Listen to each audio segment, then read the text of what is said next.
살아계신 하나님 아버지, 오늘 주님 앞에 나와 예배를 드립니다. 오늘 주님의 임재를 경험하게 주시옵고, 우리가 인생을 살 때에 주님의 말씀 안에서 굳게 서서 이 세상을 함께 걸어나가는 우리가 되게 하여 주시옵소서.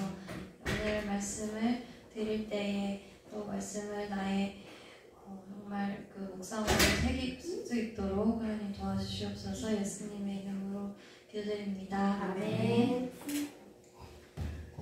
임재로 주님의 맞이하는 찬양을 들었으면 좋겠습니다. 찬양할게요.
그런 마음으로 우리 찬양 두 곡 같이 이어서 부르겠습니다.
같이 사도신경 하심으로 신앙 고백하도록 하겠습니다.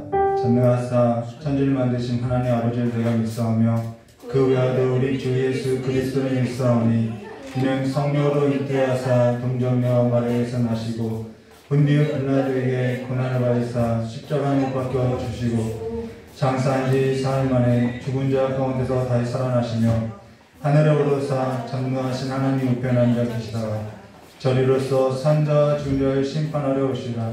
성령을 믿사오며 거룩한 공회와 성도와 서로 떠난 것과 죄를 사하신 것과 몸다에 사는 것과 영원히 사는 것을 믿사옵나이다. 아멘. 우리 찬송 한 장 부르도록 하겠습니다.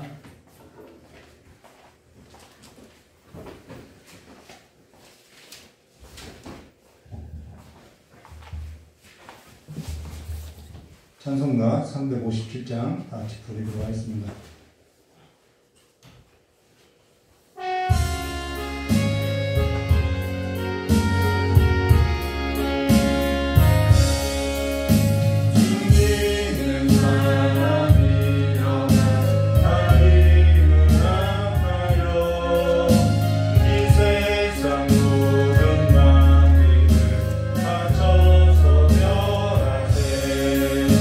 저 앞에 오는 저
우리 오늘 함께 나눌 하나님 말씀은요, 다니엘서 11장 1절부터 4절까지의 말씀 보도록 오늘 다니엘서 11장 1절부터 4절까지만 교도하겠지만요, 1절부터 45절까지 다 보도록 하겠습니다.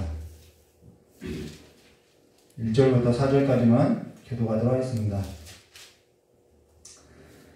내가 또 메대 사람 다리오 원년에 일어나 그를 도와서 그를 강하게 한 일이 있었느니라. 이제 내가 참된 것을 내보리라.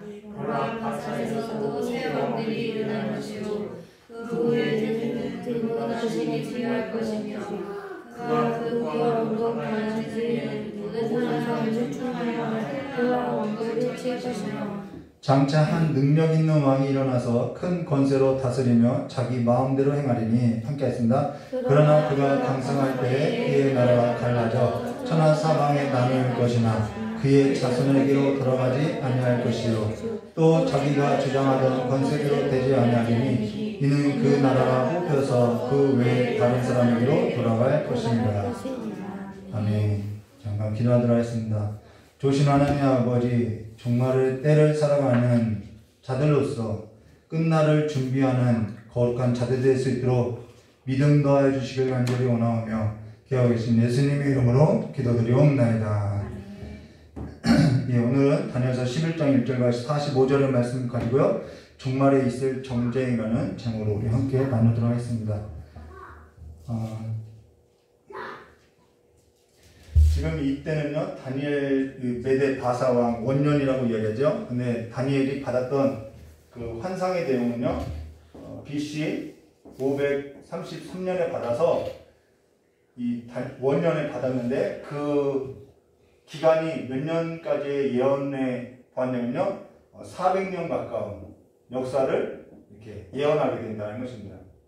400년 가까운 역사를 보게 된다는 것이죠. 그래서 지금 이 역사가 바사, 그 다음 헬라에서 지금 로마까지 역사를 이렇게 지금 바벨론 사람이 보고 있다라는 거예요.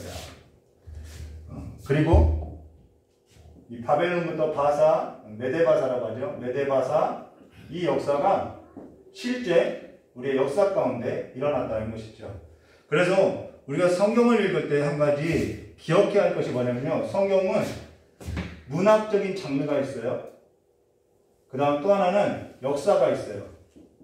그 다음 또 하나는 그 안에 신학이 담겨져 있죠. 그래서 이 세 가지를 함께 봐야만 성경을 온전히 이해할 수 있다는 것입니다. 근데 역사 부분이 실제 역사인데 이 역사 부분에 있어서 빈약하게 될 때 어떤 일이 일어나냐면요, 내가 좋아하는 말씀만, 성경 몇 구절만 알고 신앙생활을 하게 된다는 거예요. 지금 우리가 함께 읽었던 이 역사는 헬라 제국, 바로 알렉산더 왕이 일어나고 그 이후에 북방왕과 남방왕의 그 실제 역사임을 보여주고 있다는 것이죠. 이것이 오늘 우리에게 무엇을 이야기하는지 함께 보도록 하겠습니다. 그리고 이번 주하고 다음 주에는 누가복음을 하게 되는데요, 누가복음이 아니라 다니엘서를 바로 하고 다니엘서를 마치고 나서 다음 주부터는 그냥 누가복음을 계속해서 이어서 하도록 하겠습니다. 한 주씩 번갈아 가면서 하니까 앞서 어떤 설교를 했는지 기억하는 데 어려움이 있어서 그냥 쭉 이어서 하도록 하겠습니다. 그러면 여러분이 지난 설교 때 다니엘서 10장 1절과 21절의 말씀을 가지고 나눌 때 다니엘에게 히데겔에서 한 환상을 나타냈는데 그 환상을 깨닫게 된다는 것입니다. 그러고 그 환상에 관한 내용이 뭐였냐면은 큰 전쟁에 관한 내용이었다는 것이죠. 큰 전쟁에 관한 환상이었다는 것입니다. 근데 그 환상을 깨달았을 때가 언제냐면은 바사왕 고레스 때라는 거예요. 바사왕 고레스 때라는 것은 BC 533년이고요. 바사왕 고레스 때라는 것은 어떠한 시기냐면요, 고레스가 칙령을 내리죠. 어떠한 칙령이냐면은 포로 귀환이 이루어진다라는 거예요. 포로를 돌려보낸다는 것이죠. 그래서 다니엘서 10장 1절과 3절, 바사왕 고레스 제3년에 한 일을 벨드사살이라 이름한 다니엘에게 나타났는데 그 일이 참되니 곧 큰 전쟁에 관한 것이라. 다니엘이 그 일을 분명히 알았고 그 환상을 깨달았느니라. 그때 나 다니엘이 새 일에, 자, 새 일에면 21일을 말해요. 새 일에 동안 슬퍼하며 새 일에가 차기까지 좋은 떡을 먹지 아니하고 고기와 포도주를 입에 대지 아니하고 또 기름을 바르지 아니하니라. 자, 포로 귀환이 있을 거다. 하나님의 말씀이 성취했는데 왜 다니엘을 슬퍼했을까요? 우리가 그것에 관해서 지난 시간에 다니엘이 얼마나 기도하는 사람인지에 관해서 보았다라는 것이죠. 바사왕 고레스 제3년이라는 것은 포로 귀환 때라는 거예요. 예레미야 선지자가 말씀하신 그 예언이 성취된 때라는 것입니다. 그로 인해서 지난 설교 때 무엇을 나누냐면 포로 귀환에 있어서 다니엘이 어째서 함께하지 않았고 왜 슬퍼했냐는 거예요. 나이가 많나 늙고 힘이 없어서 포로 귀환에 참여하지 못했던 것이 아니라 그는 바벨론 포로 지역에서 남아서 기도로서 세상을 하나님의 경영으로서 경영했다라는 것입니다. 그들이 포로 귀환을 해봤자 그들이 정결하게 되지 않았다고 하면은 그들은 포로 귀환을 해봤자 그들은 또 죄를 범할 것이 뻔하다라는 거예요. 그 일로 인해서 그가 슬퍼했음을 말해주고 있고 그가 하나님의 경영을 보고 그가 기도했고 그 기도에 관해서 하나님께서는 전쟁에 관한 큰 환상을 보여주면서 하나님께서 다니엘이 기도한 그 기도의 응답으로서 다니엘서 11장을 말해주고 있다는 것입니다. 그래서 오늘 다니엘서 11장 말씀 보시면은 하나님께서 어떻게 일을 하실 것인지 35절에 이런 말씀이 있어요. 또 그들 중에 지혜로운 자 몇 사람이 몰락하여 무리 중에 연단을 받아 정결하게 되며 희게 되어 마지막 때까지 이르리니 이는 아직 정한 기한이 남았습니다 라고 하나님께서 다니엘의 그 슬퍼하는 마음을 알고 하나님께서 내가 큰 전쟁 가운데서 이러한 일을 할 것이다 라는 것을 보여줬다라는 것이지요. 그것이 오늘 저와 여러분에게 있어서 실제적인 삶이 되어야 한다는 것입니다. 자, 그로 인해서 저와 여러분이 지난 설교 때 기도라는 것은 하나님께서 경영하시는 일에 있어서 가장 적극적인 참여라고 했다라는 거예요. 하나님께서 세상 나라에 있어서 경영을 하고 있는데 저와 여러분이 그것을 믿을진데 다 믿어요. 하나님께서 세상을 주관하고 있다라는 것을 다 믿을진데 그러하다고 하면은 하나님께서 이 세상 나라를 경영한다는 것을 다 믿는다고 하면은 내 삶에 있어서 실제적으로 그 일에 있어서 내가 참여하는 것이 뭐냐면은 가장 강력한 적극적인 행동이 뭐냐면은 기도라고 우리가 지난 시간에 보았다라는 거예요. 하나님의 일을 가장 적극적으로 참여하는 것이 기도하는 일이라고 우리가 보았다는 것입니다. 그래서 다니엘은 포로귀환에 참여하지 않고 바벨론에 머물러서 하나님의 경영에 있어서 기도하는 것으로서 동참했음을 우리가 나눴다라는 것이죠. 그럼 오늘 하나님께서 세상 나라에 있어서 경영자이시고 주관자이시라고 할 때 우리가 그분이 어떠한 일을 지금 행하시고 있는지 우리 다니엘서 11장을 통해서 함께 보아한다는 것입니다. 그럼 다니엘서 11장 1절 말씀 보도록 내가 또 메대 사람 다리오 원년에 이 다리오라는 사람은요 바벨론을 멸망시켰던 바로 군대 장관 메대 사람 군대 장관으로서 이 갈대아 바벨론 지역을 맡았던 총독이라는 것입니다. 그래서 내가 또 메대 사람 다리오 원년에 일어나 그를 도와서 그를 강건하게 한 일이 있었느니라 라는 것은 다니엘서 10장 20절과 21절을 연결해서 한번 보시길 바랍니다. 그가 이르되 내가 어찌하여 내게 왔는지 내가 아느냐. 미가엘 천사가 하는 말이죠. 이제 내가 돌아가서 바사 군주와 싸우려니와 내가 나간 후에는 헬라 군주가 이를 것이다. 자, 바벨론을 멸망시켰던 그 바사. 이 바사가 바벨론을 멸망시킬 수 있었던 것은 미가엘 천사가 도왔다라는 거예요. 그리고 바사가 멸망하고 다시 헬라가 일어날 것인데 그 헬라가 일어나는 것도 미가엘 천사가 도울 거라는 거예요. 그래서 이렇게 말하고 있는 거죠. 미가엘 천사장이 바벨론을 멸망할 때 메대 사람 다리오 원년에 일어나서 그를 도와서 그를 강하게 한 일이 있었다라는 거예요. 그래서 바벨론이 멸망했고 메대와 바사 제국이 일어났다라는 것이죠. 그러면 이 일이 바벨론이 멸망하고 메대 바사가 일어난 것이 누구의 뜻이냐면은 하나님의 뜻이었고 하나님의 작정하신 일이었다라는 것입니다. 나라가 흥하고 멸망하는 것이 우리가 볼 때에는 지도자가 잘못해서 멸망했다고 지도자가 어리석어서 멸망했다고 하지만은 그것이 아니라 하나님께서 천사장 미가엘을 통해서 한 나라가 멸망하고 한 나라가 일어나는 것을 계획했다라는 거예요. 바벨론이 멸망하고 메데바사가 일어나는 일이 단지 세상 나라 역사가 아니라 하나님께서 미가엘을 불러서 메대 바사를 도와서 메대 바사가 바벨론을 멸망시키고 메대 바사를 일으켰다는 것이죠. 그리해서 이제 내가 돌아가서 바사 군주와 싸우려니와 이제는 바사 군주와 싸우겠다라는 거예요. 싸우려니와 내가 나간 후에는 누가 일어나냐? 헬라 군주가 이럴 것이다 라고 말하고 있다는 것입니다. 이것이 세상 나라의 흥망성쇠가 세상 나라에 달려있지 않고 하나님의 경영이 있다는 거예요. 그렇기 때문에 하나님의 경영이기 때문에 하나님의 경영에서 동참하는 가장 적극적인 삶이 뭐냐면 기도하는 삶이라는 거예요. 그래서 기도하지 않는 것은 죄라고 이야기하는 거죠. 하나님의 일에 있어서 참여하지 않는 삶임을 말해주고 있다는 것이죠. 저와 여러분이 오늘 기억해야 할 것은 세상 나라가 흥하고 망하고 미국이 성하고 중국이 망하고 미국이 또 중국이 성하고 미국이 또 망하고 이런 모든 것이 어떠한 경제나 어떠한 지도자들의 그 어리석음이 아니라 하나님의 경영임을 말해줬다라는 거예요. 저와 여러분의 삶에 있어서 흥하고 망하는 것이 내가 부족하거나 다른 사람이 내 삶에 있어서 해롭게 해서가 아니라 하나님께서 정하신 뜻이 있기 때문에 하나님께서 그와 같이 경영한다라는 거예요. 하나님께서 자기 뜻을 두고 이룰 때 물론 저와 여러분의 삶에 있어서 흥하고 망하는 것이 내가 부족하고 다른 사람이 나를 해롭게 해서가 아니라 하나님께서 자기의 뜻을 두고 정하신 뜻을 두고 경영하는 것인데 그러나 하나님께서 자기 뜻을 이룰 때 내가 부족하거나 내가 무지하거나 내가 미련한 것이 있으면은 그것을 사용해서 망하기도 한다라는 거예요. 근데 하나님께서 자기 뜻을 이루시는 일에 있어서 깨닫는 마음이 없을 때는 하나님께서 이 일을 자기 뜻에 두고 행한다라는 것에 있어서 깨닫는 마음이 없을 때는 하나님의 경영에 있어서 기도로서 하나님의 일에 있어서 참여하지 못할 때는 내가 부족했던 것에 있어서 채우지 못하고요. 내가 무지했던 것에 있어서 내가 미련했던 것에 있어서 깨닫지 못하고 그 삶을 여전히 버리지 못한다라는 거예요.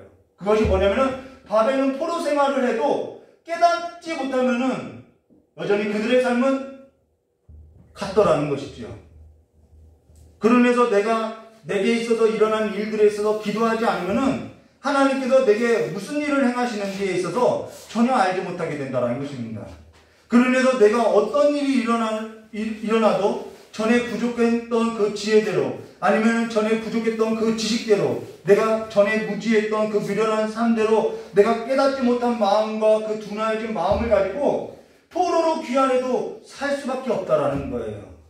왜 우리가 어느 정도 기도해야 하는지에 관해서 보여주고 있다라는 것입니다.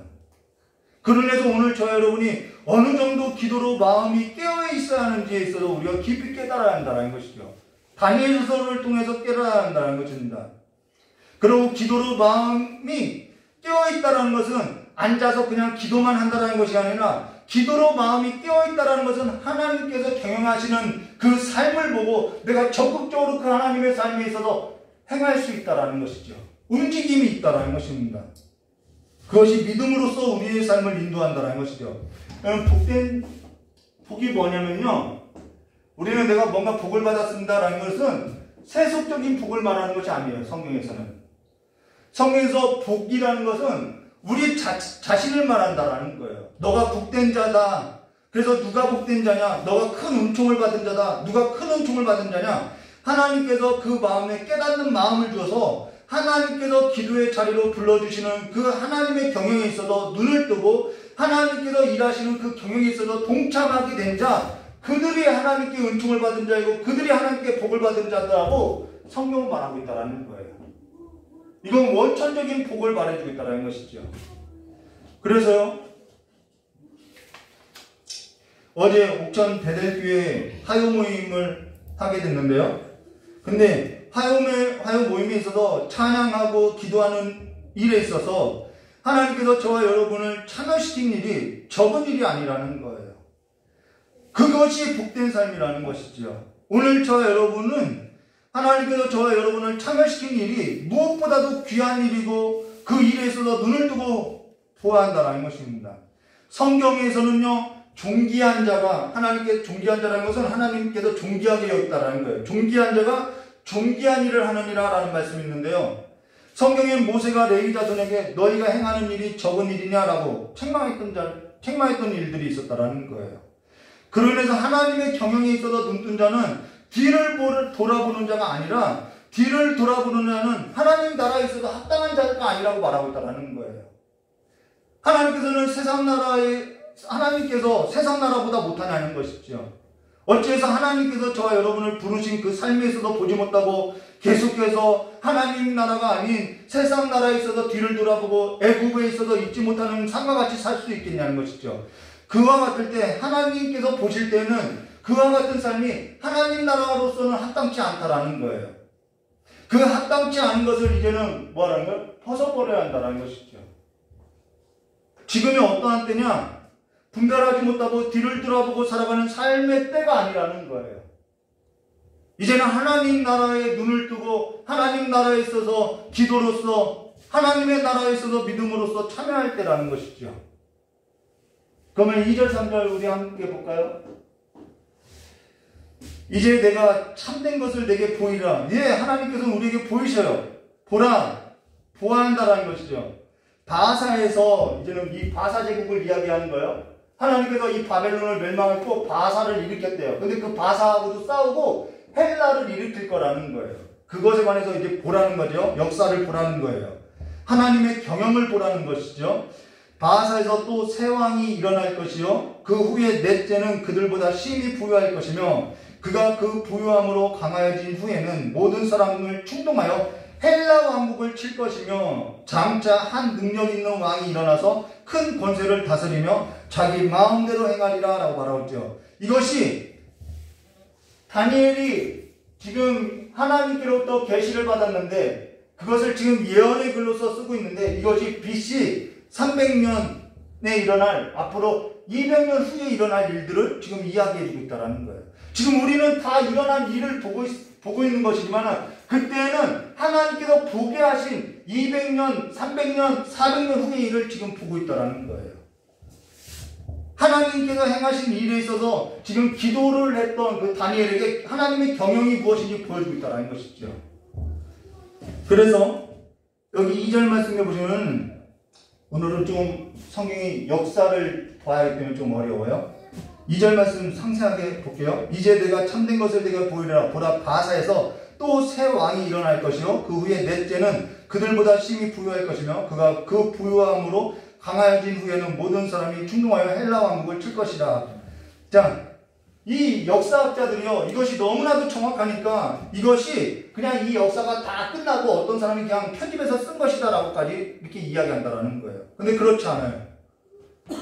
자, 볼까요? 여기 바사에서 또 새 왕이 일어날 것이오라는 이 새 왕은 메데 바사 왕 고레스 이후에 캄비세스 하나, 그 다음 스메르디스 하나, 그 다음 다리오 1세라는 왕이 있었다라는 거예요. 이게 새 왕이라는 거예요. 그리고 넷째는 그들보다 심히 부유할 것이오라는 것은 크세스 1세라는 거예요. 우리 300용사에 나오는 나는 관대하다라는 왕이 바로 그 왕이라는 것이죠.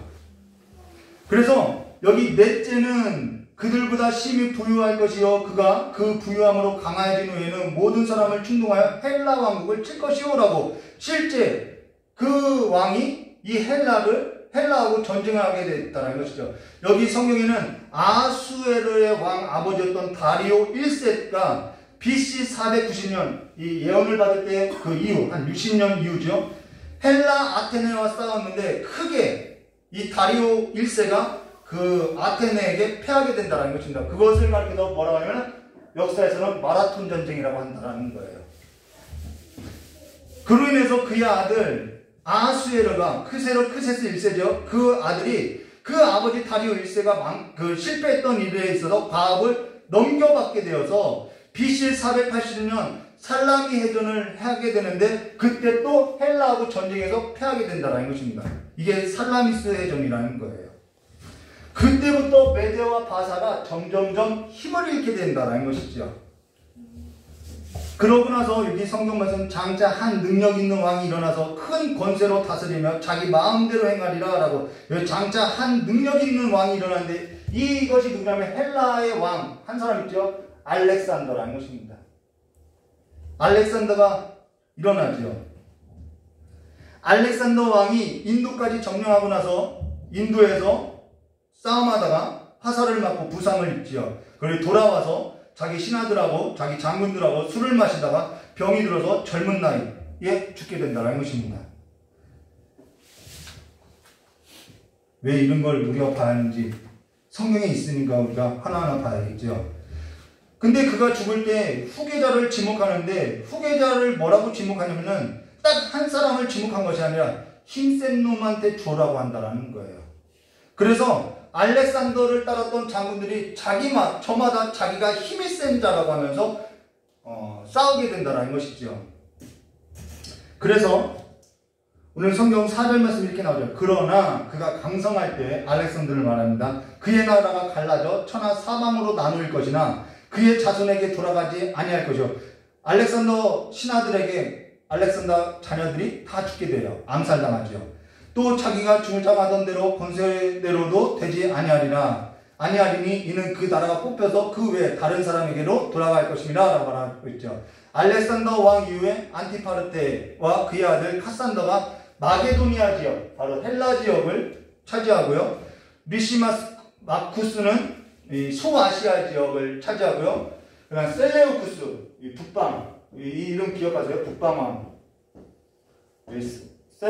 셀레우쿠스. 그다음 여기 남방왕. 이 남방왕은 이 애국을 말해요.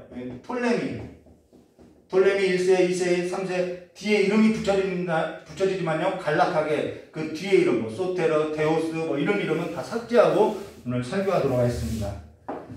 이렇게 해서 이 마게도니아, 소아시아 지역 이게 네 왕이 이렇게 차지하는데 그 나머지 왕은 중요하지 않아요. 왜 중요하지 않냐면은 북방왕과 남방왕 사이에 어디가 껴있냐면 예루살렘이 끼어져 있다라는 거예요.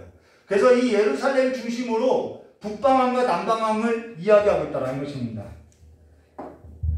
5절 말씀 보도록 자, 남방왕이 강할 것이나 이 남방왕 누구예요?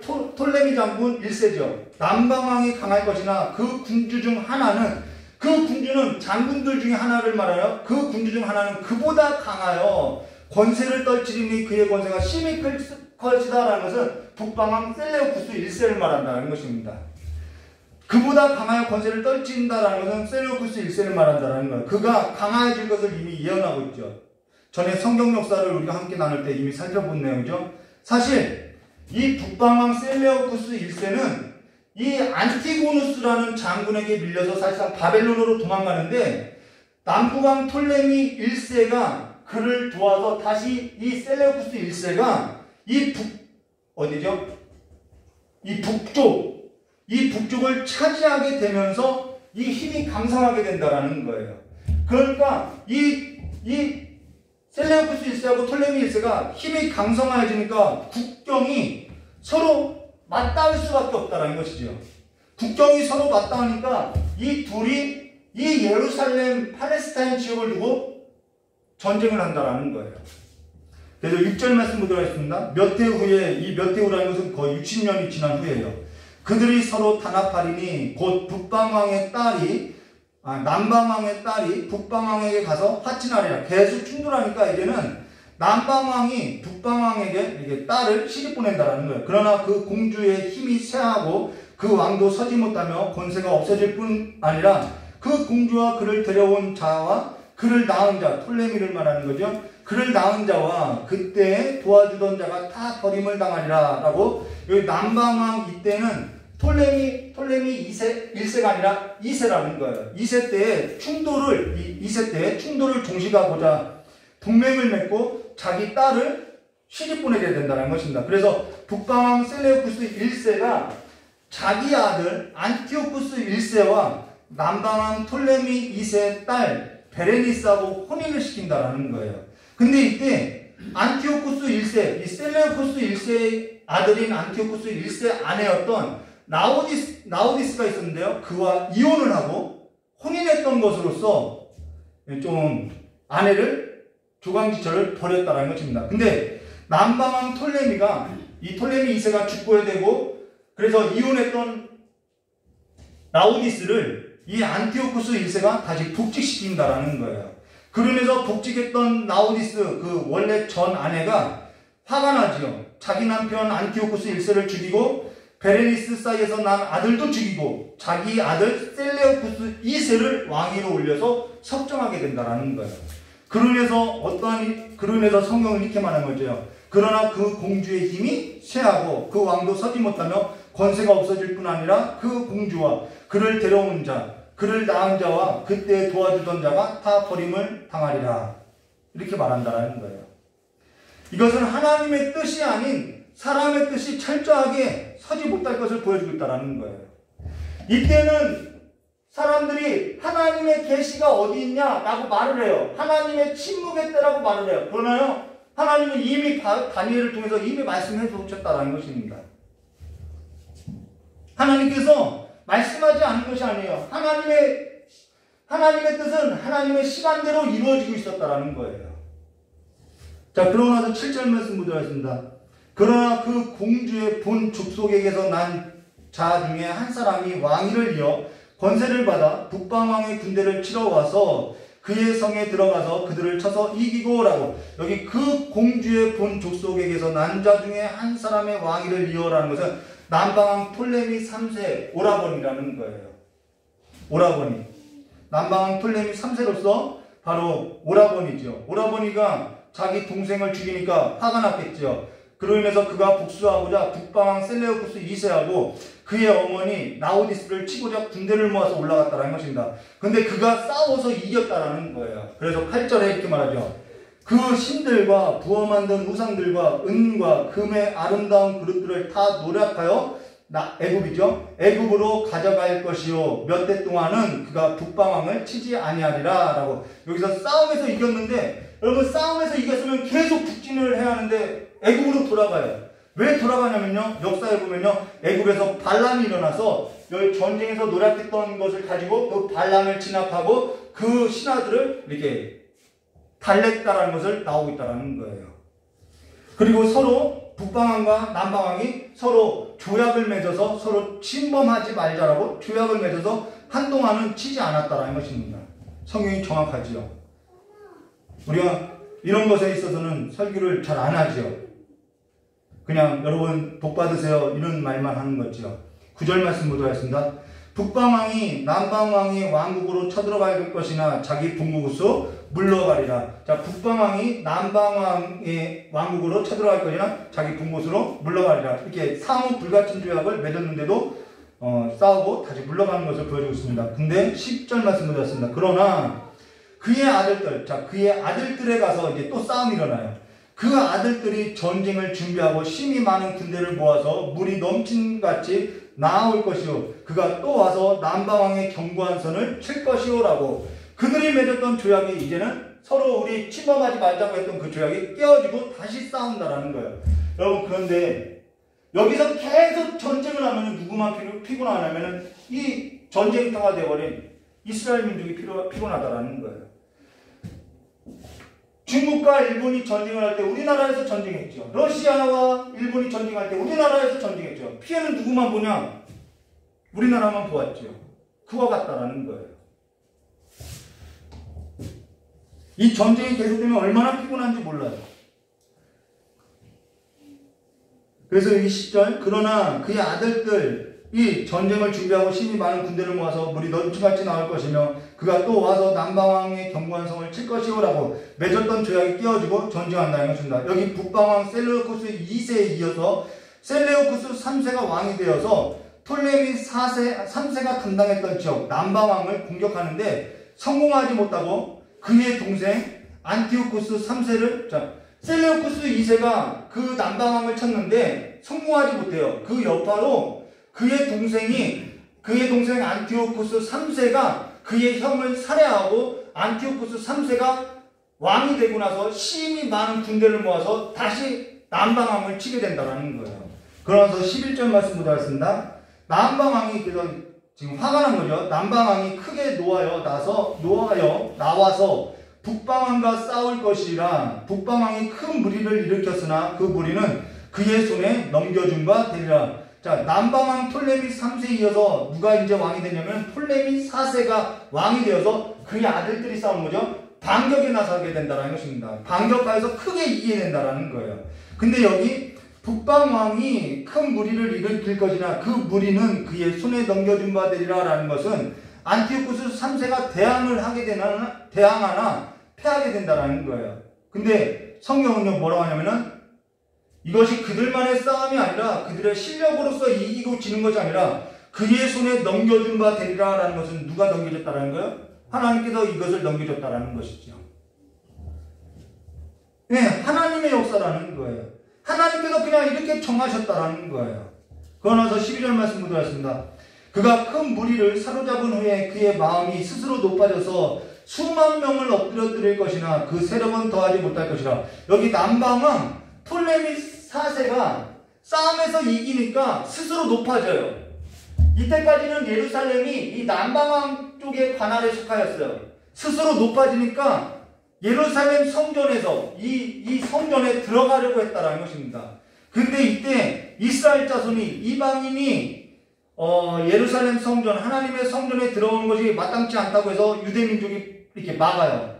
그 막는 일로 인해서 이 톨레미가 이 남방왕이 이 유대인들을 노예화한다라는 것입니다. 이때부터 핍박이 일어나는 것이죠. 자, 이때 이스라엘 자손이 맡게 되어서 유대 노예 정책을 핀다라는 거예요. 그리고 여기 그 세력은 더하지 못할 것이요 라는 것은 이 일로 인해서 북방왕 안티오코스 3세가 힘이 약해진다라는 것이죠. 그러나요? 힘이 약해지는 줄 알았는데 13절 말씀 보겠습니다. 북방왕은 다시 돌아가서 다시 군대를 전부 다 많이 준비하였다가 몇 대 후에 대군과 많은 물건을 거느리고 오리라라고 이 북방왕 안티오코스 3세가 동방 원정에 가서 재물을 많이 획득하고 돌아와서 다시 군대를 전부 다 많이 준비해서 싸우게 한다는 것입니다. 그러나 14절 말씀 보겠습니다. 그때 여러 사람이 일어나서 남방왕을 칠 것이요. 예, 이제 힘을 많이 쌓았으니까 이제 남방왕을 치는 것이죠.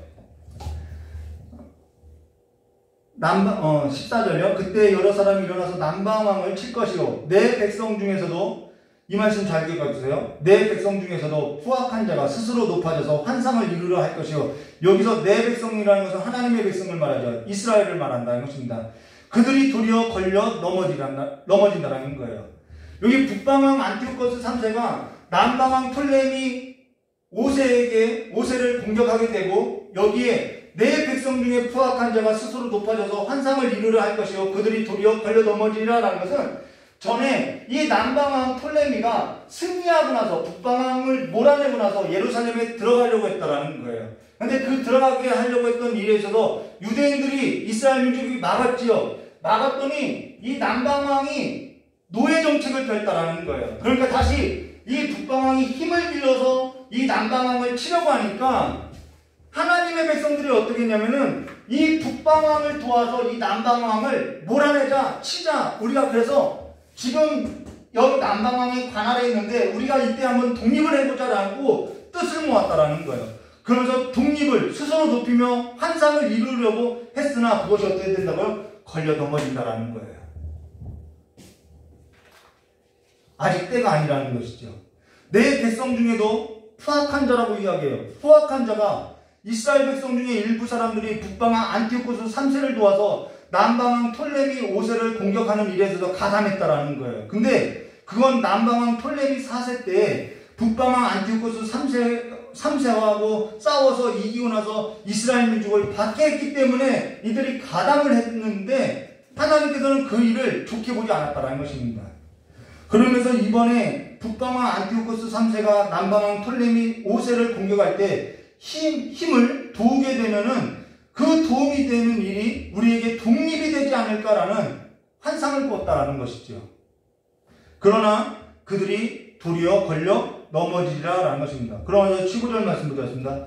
이것이 오늘 저와 여러분에게 무엇을 말하는지 새겨들어야 돼요. 15절 말씀 드렸습니다. 이에 북방왕은 와서 토성을 쌓고 견고한 성읍을 점령할 것이요 남방 군대는 그를 당할 수 없으며 또 그가 택한 군대라도 그를 당할 힘이 없을 것이며 오직 와서 치는 자가 자기 마음대로 행하리니 그를 당할 사람이 없겠고 그는 영화로운 땅에 설 것이요 그의 손에는 멸망이 있으라. 자, 북방왕이 안티오코스 3세가 예루살렘 사람들하고 가담해서 이 남방왕을 밀어넣었어요. 그래서 이 예루살렘 땅을 이제는 이 북방왕이 차지하게 됐어요. 그래서 영화로운 땅에 섰어요. 그러면은 이 예루살렘 이스라엘 민족이 좋아야 하는데 그 손에는 소망이 있는 것이 아니라 멸망이 있으리라 라고 말하고 있다는 거예요. 북방왕 안티오코스 3세가 점점 남하하고 남방왕 톨레미 5세는 점점 밀려나서 예루살렘이 이때부터 이 북방왕 손에 넘어간다는 것입니다.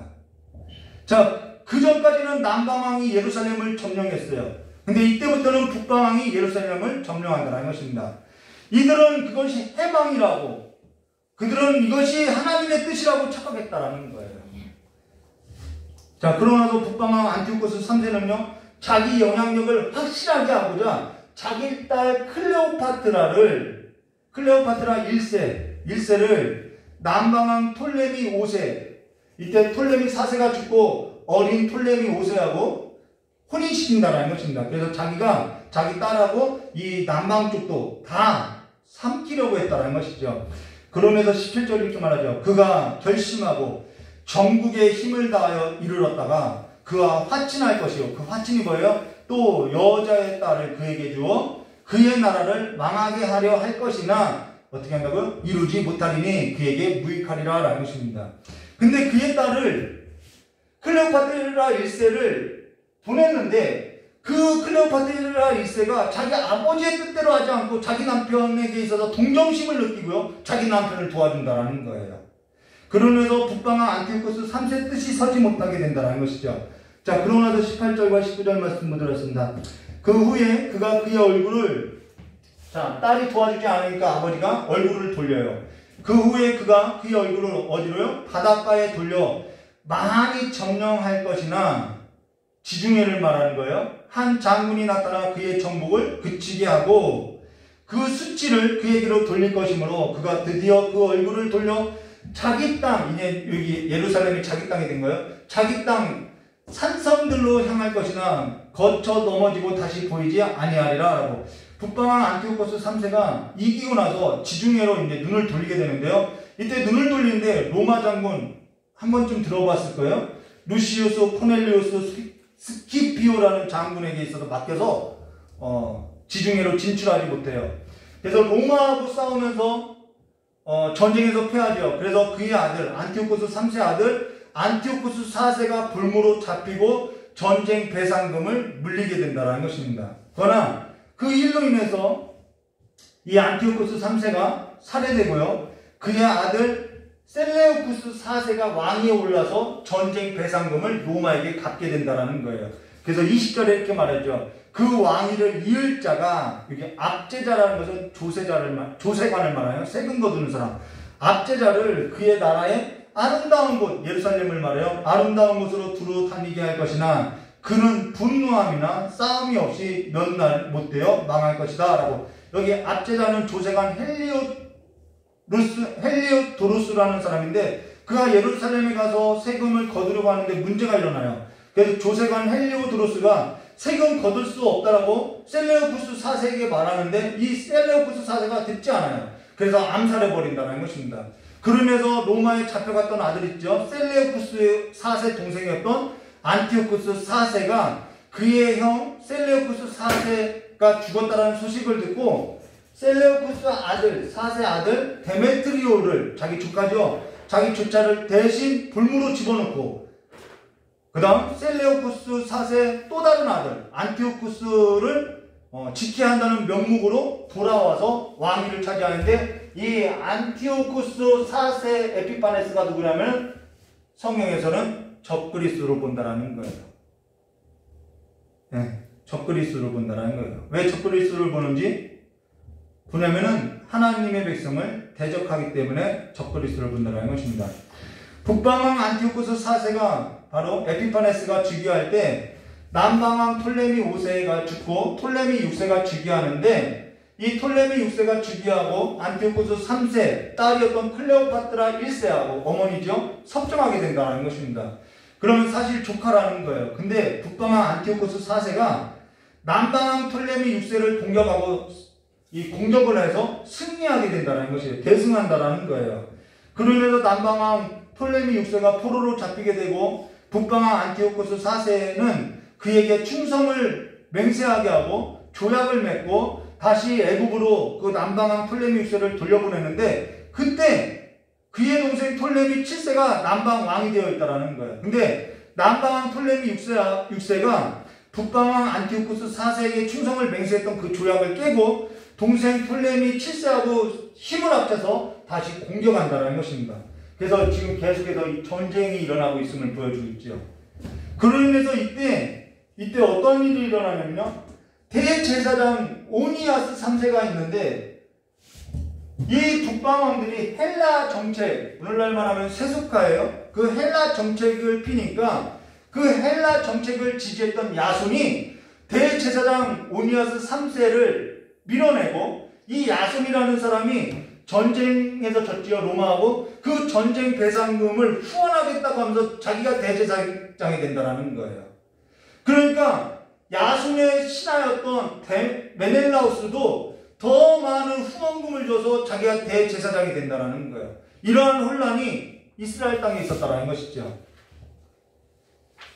그러면서 22절, 24절 이렇게 말하고 있어요. 넘치는 물 같은 군대가 그에게 넘침으로 말미암아 패할 것이요. 동맹한 왕도 그렇게 될 것이야. 여기서 동맹한 왕은요, 제사장을 말하는 거예요. 유대 사람을 말하는 거예요.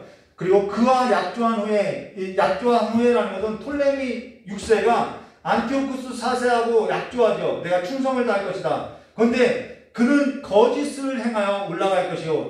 거짓말하고 쳐들어갔다라는 거예요. 그리고 소수의 백성을 가지고 세력을 얻을 것이라 라는 것은 톨레미 7세하고 손을 잡아서 세력을 얻은 후에 올라간다라는 것입니다. 그가 평안할 때 그 지방의 가장 기름진 곳에 들어와서 그의 조상들과 그 조상들이 행하지 못한 것을 행할 것이요. 이게 안티오코스 4세를 말하는 거예요. 그는 노력하고, 조상들은 이 땅을 차지하지 못했는데 이 사람은 이 땅을 차지했어요. 팔레스타인 땅은. 그래서 조상들이 행하지 못한 것을 행할 것이요 라는 거죠. 그는 노력하고 탈취한 재물을 무리에게 흩어주며 계략을 세워 얼마 동안 산성들을 칠 것인데 때가 이르기까지 그리하리라. 때가 이르기까지 그리하겠다는 것은 하나님께서 그와 같이 하도록 그냥 허용해 놓았다라는 거예요. 이 모든 일이 그냥 하나님께서 지금 작정하신 일로서 하나님의 어떠한 계획이 있다는 것을 보여주고 있다는 것이죠. 그러나서 25절 말씀 보도록 하겠습니다. 그가 그의 힘을 떨치며 용기를 다하여, 이 안티오코스, 북방왕 안티오코스 4세를 말하는 거예요. 그가 그의 힘을 떨치며 용기를 다하여 큰 군대를 거느리고 남방왕을 칠 것이요. 남방왕도 힘이 크고 강한 군대를 거느리고 맞서 싸울 것이나 능히 당하지 못하리니 이는 그들이 계략을 세웠음이라. 세워 그를 침이라 라고 이야기하죠. 그래서 그가 그 힘을 떨치며 용기를 다하여 라는 것은 좋은 뜻이 아니라 북방왕 안티오코스 4세가 야심을 크게 드러냈다라는 거예요. 그러려서 남방왕을 쳤다라는 것이죠. 그의 야심을 크게 드러냈는데 그의 수하들이 그의 계략에 맞게 그 계략을 세워서 함께 했기 때문에 이 싸움이 이겼다라고 표현하고 있다는 것이죠. 자, 그러고 나서 26절과 27절. 우리가 다니엘 환상을 보면요. 근데 그 힘이 어디서 와요? 짐승으로부터 왔다라고 이야기하고 있죠. 26절과 27절 말씀 드렸습니다. 그의 음식을 먹는 자들은, 이건 톨레미, 남방왕 톨레미 6세를 말해요. 이렇게. 여러분들이 이 말씀 읽으면은 누가 누군지 몰라요. 톨 6세, 톨 7세 이렇게 써놓으면은 아주 이 역사에 대해서 깊이 이해할 수 있겠죠. 그의 음식을 먹는 자들은 그를 멸하리니 그의 군대를 흩어지고, 톨레미 6세하고 톨레미 7세가 힘을 합쳤는데 그 음식을 먹는 자들이 죽게 된다라는 거예요. 많은 사람이 엎드려 죽으리라. 이 두 왕이 마음에 서로 해하고자 하여 한 밥상에 앉았을 때 거짓말을 할 것이라. 이 일이 형통하지 못하리니 이는 아직 때가 이르지 아니하였으므로 그 일이 이루어지지 아니하리라. 여기서 이 두 왕이 마음에 서로 해하고자 하여 한 밥상에서 앉았을 때 거짓말을 할 것이요 라는 것은 안티오코스 4세하고 이 톨레미 6세하고 전쟁할 때 이 톨레미 6세가 져서 포로로 잡히죠. 그래서 한 밥상에 앉아서 너가 나에게 충성을 하면은 내가 너를 돌려보낼 것이다 라는 조약을 맺었던 그 한 밥상에서 앉아서 조약을 맺었는데 그들이 서로 속이고 거짓말로서 조약을 맺었다라는 거예요. 그래서 그것이 깨어질 것을 말해주고 있다는 것이죠. 그래서 톨레미가 실질적으로 조약을 깨고 자기 동생 톨레미 7세하고 손을 잡고 전쟁을 일으키는 것이죠. 자, 그로 인해서 28절요. 북방왕은 자, 많은 재물을 가지고 자, 싸우는데 이겼어요. 그렇게 했는데도 이겼죠. 물이 넘친 것 같이 이겼죠. 북방왕은 많은 재물을 가지고 북국으로 돌아가리니 그 마음으로 거룩한 언약을 거스리며 자기 마음대로 하고 본토로 돌아갈 것이며 라고. 여기 거룩한 언약을 거스리며 라는 것은 이스라엘 백성을 말하는 것이 아니라 북방왕 안티오코스 4세하고 남방왕 톨레미 6세가 맺었던 밥상에서 맺었던 그 언약을 말한다는 것입니다. 그 조약이 깨어지고 남방왕 톨레미 6세를 치고 29절요. 작정된 기한에 그가 다시 와서 남방에 이를 것이나 이번에는 그 점만 못하리라 라고. 자, 이 조약을 깨고 다시 침공했는데 그 점만 못해요. 왜 점만 못하냐면 30절을 말하고 있어요. 자, 이는 기띔의 배들이 이르러 그를 칠 것이요 라고. 기띔의 배들이 와서 이 북방왕이 치는 것을 저지했다라는 것입니다. 그래서 그가 낙심하고 돌아가면서 자, 맺은 거룩한 언약에 분노하고, 이건 이스라엘 민족을 말해요. 자기 땅에 돌아가서 맺은 거룩한 언약을 배반하는 자들을 살필 것이라 라고 하는데요. 기띔의 배들에 이르러 그를 칠 것이요 라는, 기띔의 배는 로마 장군 한 번쯤 들어갔을 거예요. 푸필라우스 나에나스라는 장군인데요. 그가 이 전쟁에서 저지한다라는 것입니다. 그래서 이 북방왕, 이 안티오코스 4세가 화가 날 거 아니에요? 그래서 돌아갈 때 자기 땅으로 돌아가서 맺은 거룩한 언약을 배반한 자들을 살핀다라는 거예요. 이 사건은 앞서 우리가 나누었던 대제사장 오니아스 BC 170년도에 일어났던 대제사장 오니아스 3세를 살해하고 야손이 대제사장이 되고 또 메넬라우스가 대제사장이 되어서 서로 대제사장이 되고자 서로 충돌했던 사건을 두고 한 말이라는 거예요. 자, 야손하고 메넬라우스는 하나님도 배신했어요. 자신들이 헬라 정책을 필 거라고, 하나님의 성전에 세속적인 물결을 받아들일 거라고 하면서 자기들을 대제사장으로 세워달라고 했어요. 하나님의 언약도 배반하고 남방왕 안티오코스 4세에게 붙어서 헬라 정책을 피게 했다고 하고 자기 이득을 위해서 성직을 매매했다라는 것입니다. 근데 남방왕 안티오코스 4세 입장에서 보면은 자기가 세운 관료를 지금 죽이고 서로 싸운 것은 누구에 대한 배신이냐면은 자기에 대한 배신이라는 거예요. 그래서 지금 전쟁에서 져서 기분도 좋지 않은데, 기분도 좋지 않고 지금 수치스러운데 돌아가는 길에 분풀이를 하고 싶은데 그 분풀이를 어디다 하면은 내 관료를 죽였던 그 예루살렘에다가 분풀이를 한다라는 거예요. 그래서 22절 이렇게 말하죠. 동맹왕 왕도 그렇게 될 것이요. 자, 이 동맹왕 왕은 이스라엘 그 배교자를 말하는 거죠. 14절. 내 백성 중에도 포악한 자가 스스로 높아져서 환상을 이루려고 할 것이나 그들이 도리어 걸려 넘어지리라. 자, 하나님의 뜻이 아닌 자기들의 그 독립을 이루려고 했던 그들도 안 된다라는 거예요. 예수님 당시에도 마찬가지였어요. 예수님이 메시아라고 하고 그 예수님을 통하여서 뭔가 이루려고 했던 그 일들이 다 이루어지지 않았다라는 거예요. 그러고 나서 31절과 33절 말씀 볼까요? 군대는 그의 편에 서서 성소 곧 견고한 곳을 돌아가면서 이 예루살렘을 파괴해요. 견고한 곳을 더럽히며 돼지로 제사를 드려요. 그리고 매일 드리는 제사를 폐하며, 자, 제사 못하게 해요. 멸망하는 가증한 것을 세울 것이며, 자, 이게 다니엘서에 나오고 예수님께서 종말의 때에 관해서 예언할 때 말씀할 때도 나온 거죠. 멸망의 가증한 것이 세워질 것이요 라고 하죠. 그가 또 언약을 배반하고 악행하는 자들을 속임수로 타락시킬 것이요. 자, 타락시킨다고 해요. 근데 오직 자기 하나님을 아는 백성은 강하여 용맹을 떨치라라고. 오직 자기의 백성 자기 하나님을 아는 백성은 강하여서 용맹을 떨친다라는 거예요. 이것이 BC 167년에서 164년에 일어났던 마카비 혁명이라는 것입니다. 하스몬 왕조가 세워지죠. 용맹이라는 것은요, 우리가 담대하고 강하여지고 용기를 내는 것은요, 언제 용기를 낼 수 있냐면요, 신념이 있어야지만은, 신념도 아니라 하나님을 아는 지혜와 지식이 있을 때라는 거예요. 내가 하나님을 알아요. 다윗이 하나님을 알아요. 그 하나님은 나의 피난처예요. 나의 구원자예요. 전쟁에 있어서 이기는 분이에요. 그 하나님을 할 때 기꺼이 용맹을 떨치더라는 거예요. 그러면서 34절과 35절 말씀 드렸습니다.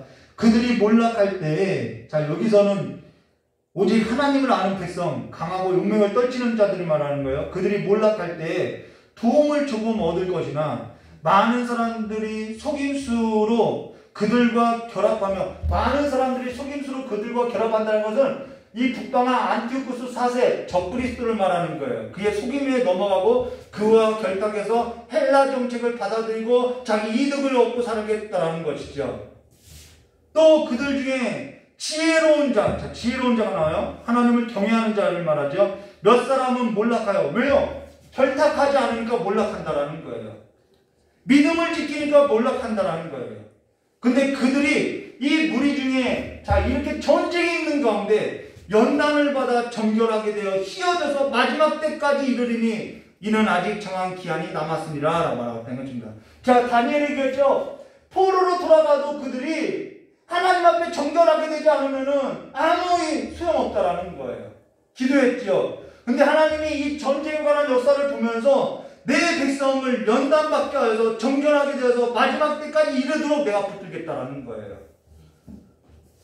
근데 어떤 사람은 속임수로 그들과 결탁하고 혼합되어서 살아가는데, 그들 중에 지혜로운 자 몇 사람은 하나님의 믿음을 지키겠다고 몰락하면서 무리 가운데 연단을 받아서 정결하게 되었다라고 이야기하고 있다는 것입니다. 이것이 다니엘의 기도 응답이라는 거예요.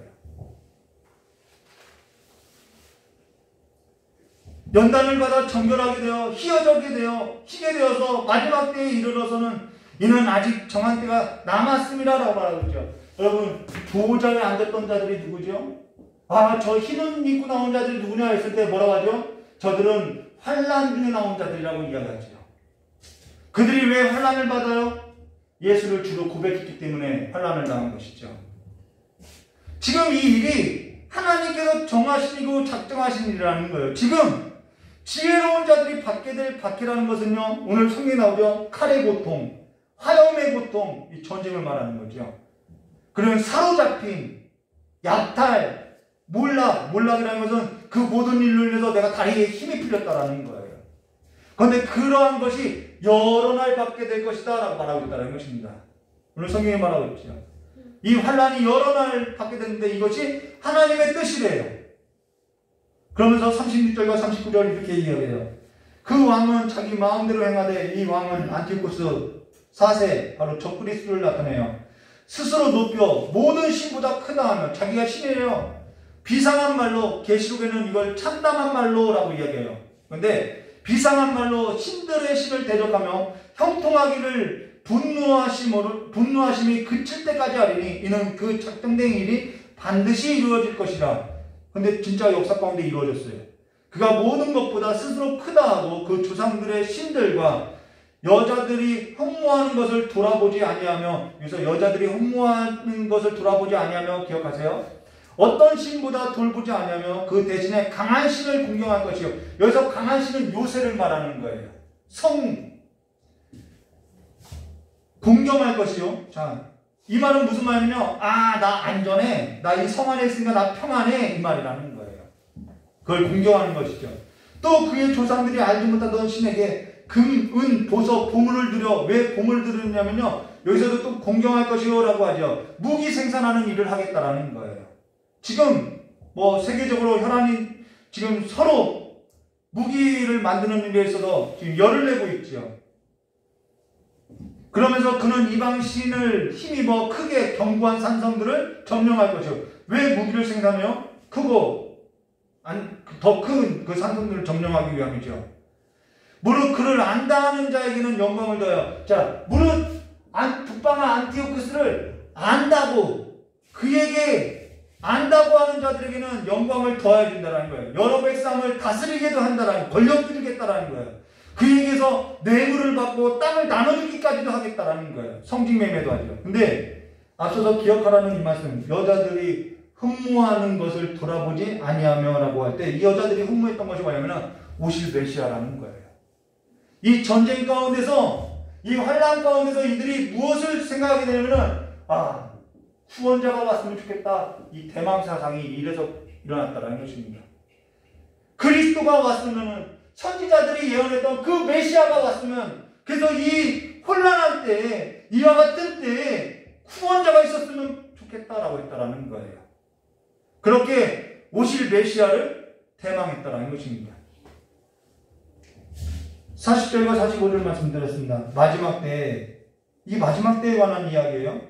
남방왕이 그와 힘을 거울 것이나 북방왕이 병과 마병과 많은 배로 회오리 바람처럼 그에게로 마주 나와서 그 여러 나라를 침공하여 물이 넘친 것 같이 지날 것이고 그가 또 영화로운 땅에 들어갈 것이고 영화로운 땅은 예루살렘 성전을 말하죠. 많은 나라를 패망하게 할 것이나 오직 에돔과 모압과 암몬 자손의 지도자들은 그의 손에서 벗어날. 어떻게 벗어났죠? 예, 당연히 북방왕 안티오코스하고 손을 잡았기 때문에 벗어났었죠. 이것은 그들과 결탁했다라는 것입니다. 손을 잡았다라는 거예요. 그러나서 42절 45절 그가 여러 나라들의 그의 손을 펴리니 애굽 땅도 면하지 못할 거예요. 남방도 면하지 못한다는 거예요. 그가 권세로 애굽의 그 문 모든 보물을 차지할 것이라.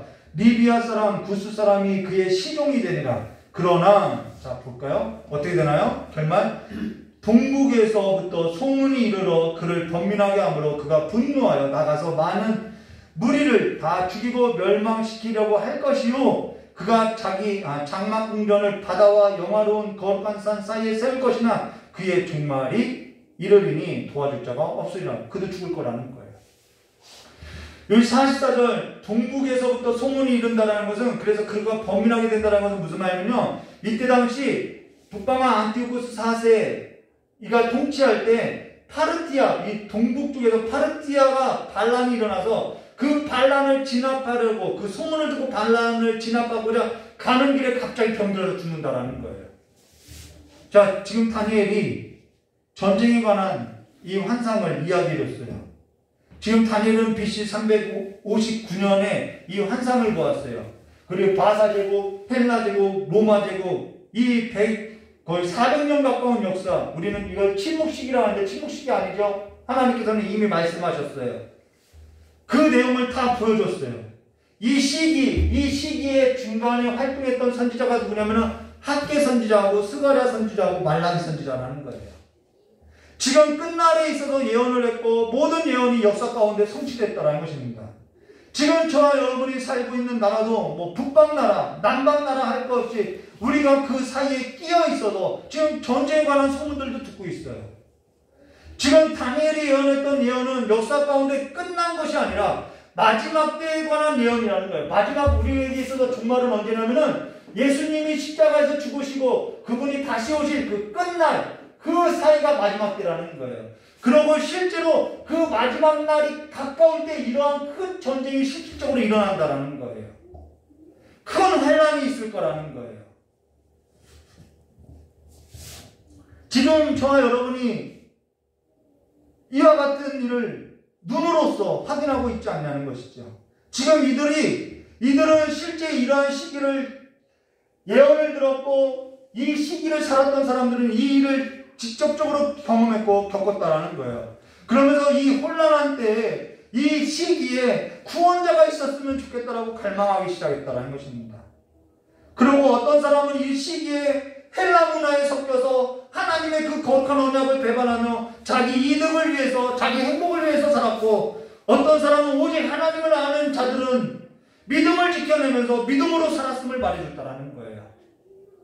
하나님을 아는 지혜로운 자들은 믿음을 지키며 많은 사람을 가르치며 금식하며 기도하며 주께서 다시 오실 것을 구원자가 오실 것을 기다리며 하나님의 때가 이를 것을 기다리며 소망하면서 뒤를 돌아보지 않고 주님을 바라보면서 이 종말의 때를 살아왔다라는 거예요.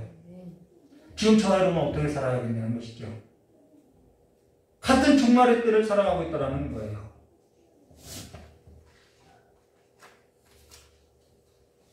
오늘 생각 말씀 볼까요?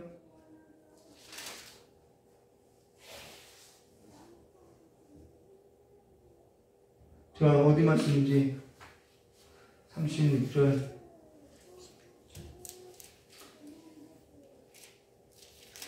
46절까지 다 보셨어요? 그 말씀을 한 게 아니라요. 하나님 말씀 좀 읽어드릴 걸 좀 찾고 있는 건데요.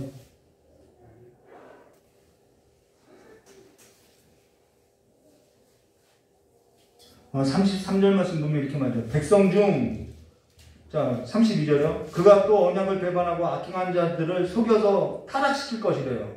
근데 오직 자기의 하나님을 아는 백성은 강하여 용맹을 떨치리라 라고 하고 나서 그 백성이 어떻게 사냐면은 33절이요. 백성 중 지혜로운 자들이 많은 사람을 가르칠 것이요. 뭘 가르치겠나요? 말씀을 가르치죠. 하나님의 말씀을 가르치면서 그들이 칼날과 불꽃과 사로잡힘과 약탈을 당하여 여러 날 동안 몰락하겠다라고 이야기하고 있어요.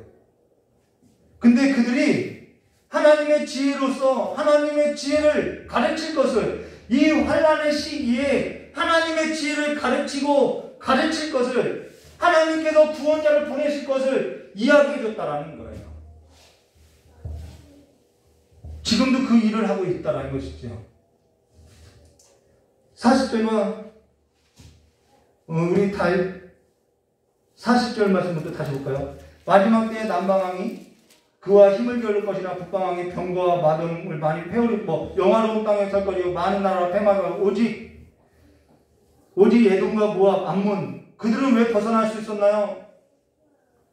하나님의 언약이 아니라 그들과 결탁했기 때문에 그들이 벗어날 수 있었죠.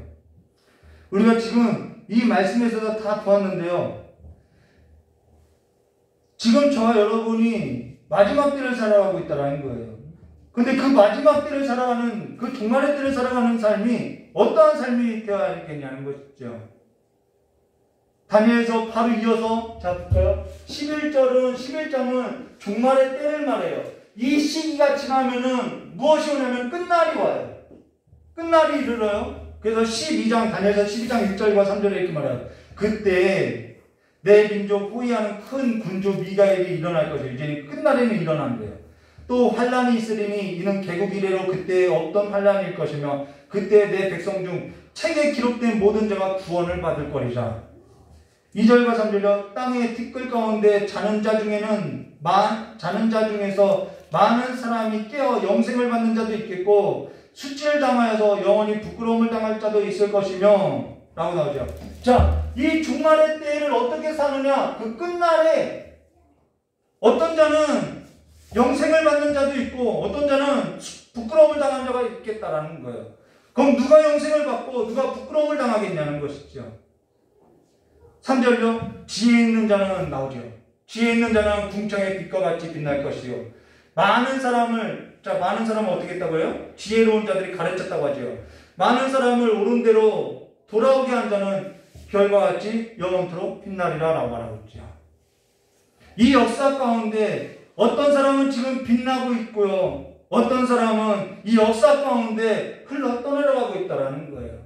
세상 나라에 많은 군주들이 일어났는데 그 군주들의 결말이 다 알렉산더도 그렇고 안티오쿠스도 그렇고 셀레우스도 그렇고 톨레미도 그렇고 다 끝나더라는 거예요. 이 본문 말씀이 말하는 것은 세상은 끝난다라는 거예요. 하나님 나라만 영원하다라는 거예요. 이것이 다니엘서 주제라는 것입니다. 그리고 종말이라는 거예요. 세상 나라의 끝이 있다라는 것을 말해줬죠. 지금 저와 여러분이 성취된 예언의 말씀을 듣고 400년 역사를 이 종말에 관한 이야기를 다 들었고 보았다라는 것입니다. 모든 일에 있어서 하나님께서는 작정하시고 경영하고 있다라는 거예요. 종말의 때에 있어서 어떠한 이들의 삶이 있었는지를 보여주고 있다라는 거예요. 그러면 지금 저와 여러분은 어떠하든지 오늘 저와 여러분은 뒤를 돌아보지 아니하고 지금 저와 여러분은 에게 이 보이신 하나님의 말씀에 있어서 청렴하고 말씀에 있어서 간직된 자들로서 믿음을 지키고 기도로 찬양으로서 깨어있는 자들로서 하나님께서 다시 오실 것에 있어서 준비하고 깨어있어야 하지 않겠냐는 것이죠. 아직 세상 나라 가운데 섞여있는 자들에게 대해서 흔들어서 깨워야 하지 않겠냐는 것이죠. 많은 사람을 빛 가운데로 인도해야 하지 않겠냐는 것이죠. 근데 내가 잠들어 있으니까요. 내가 세상 나라에 섞여 사니까요. 내가 뒤를 돌아보고 하나님 나라에 있어서 합당치 않으니까요. 하나님 나라의 일들에 있어서 보지 못하고 깨닫지 못하니까요. 믿음에 있어서 뒤로 물러나고 기도와 찬송에 있어서 깨어나지 못하고 하나님을 예배하지 못하더라는 것입니다. 지금은요 자다가 깰 때가 벌써 이미 왔다라는 거예요. 죽으나 사나 믿음을 지켜내시고 하나님 말씀에 있어서 간직된 자들로서 이 성취된 예언의 말씀을 마음에 간직한 자들로서 기도와 찬송으로 깨어나시고 하나님 나라에 있어서 뒤를 돌아보지 마시고 하나님 나라의 일에 있어서 참여하는 자들로서 하나님만을 경배하고 하나님만을 예배하는 거룩한 자들로서 일어나야 할 때가 벌써 가까웠다라는 것입니다. 지금이 종말의 때고 지금은 끝날 날이 이제는 이 역사가 다시 재현될 거라는 거예요. 여러분에게 겁을 주려는 것이 아니에요. 그러면 우리가 해야 할 것은 뒤를 돌아보고 부활할 것이 아니라 내가 내 이득을 위해서 살아가는 것이 아니라 믿음 갖고 살아야 한다는 것입니다. 뒤를 돌아보지 마시고 하나님을 믿는 믿음을 지켜나가시는 삶으로서 기도와 찬송으로서 깨어 일어나시기를 주님의 이름으로 축원합니다. 같이 기도하도록 하겠습니다.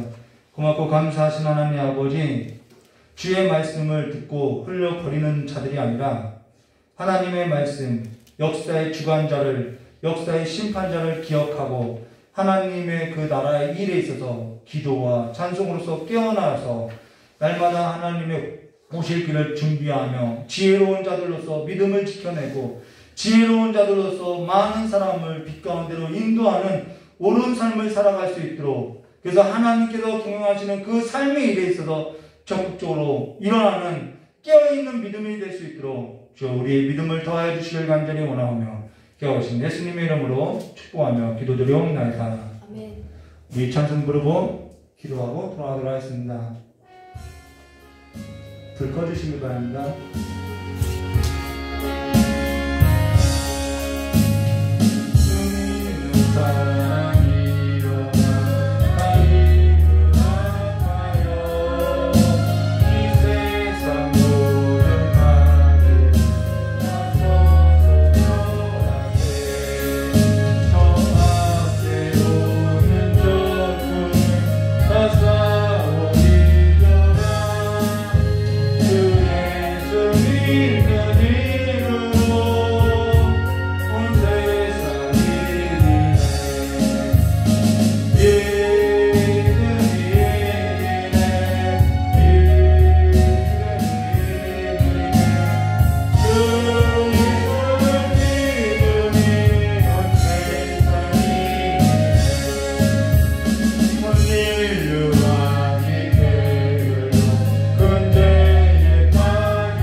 이 삶에 있어서 기도와 찬송으로 깨어서 이제는 믿음을 지킬 때라는 것을 여러분 기억하시고 마음을 부드럽게 하시고 하나님의 말씀을 받고 하나님의 말씀을 마음을 간직하고 믿음으로써 일어나시기를 주의 이름으로 축원합니다.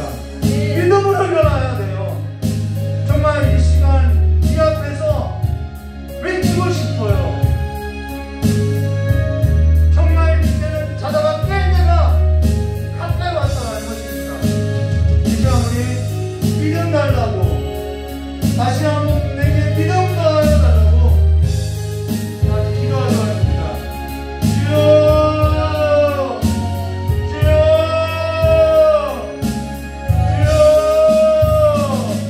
조심하는 아버지, 우리의 삶 가운데 우리의 마음 가운데 하나님을 믿는 믿음이 없음을 고백하오니 우리를 불쌍하게 해주시옵고 우리의 마음을 새롭게 변화하라.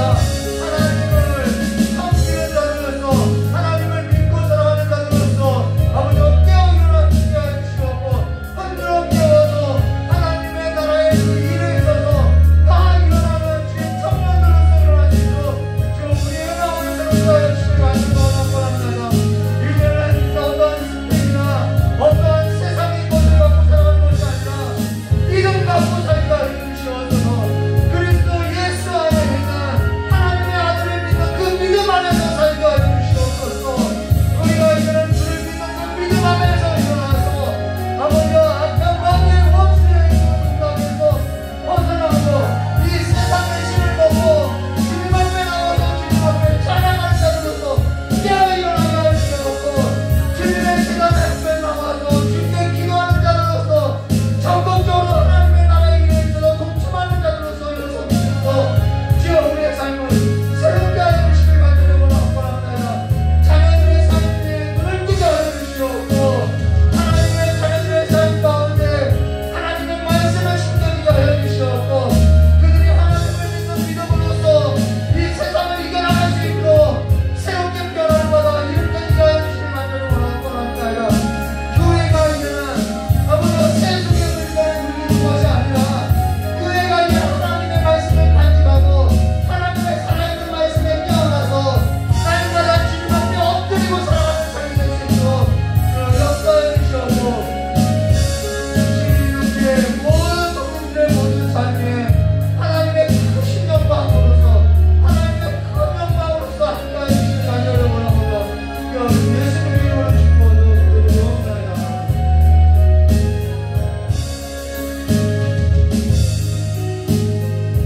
조신하는 아버지, 이제는 우리가 사는 것이 우리 안에 사는 것이 아니라 하나님의 아들 그리스도 예수를 믿는 그 믿음 안에서 살아가는 삶이오니 우리에게 믿음 더하여 주시옵고 아들의 믿음을 더하여 주심으로 말미암아 내 믿음 갖고 살아가는 것이 아니라 하나님의 아들의 그 믿음을 갖고 살아가는 삶이 될 수 있도록 주여 우리를 새롭게 변화시켜 주시옵고 날마다 그 주님께서 아버지의 영광을 보며 살아왔던 그 삶과 같이 우리 또한 주의 영광을 바라며 하나님을 높이며 하나님을 경배하며 우리의 영혼이 잠들어 있는 것이 아니라 주님의 그 보좌 앞에서 깨어 아버지 정신을 차리고 하나님의 보좌 앞에서 즐거이 노래하는 그 청년들의 삶과 같이 기도와 찬송으로서 깨어나게 하여 주시옵고 서로 그 영혼들이 서로 신령하게 하나님 보좌 앞에서 화답하면서 날마다 주님의 그 보좌 앞에서 즐거워하는 삶이 우리의 삶의 실제 삶이 될 수 있도록 주여 우리의 마음을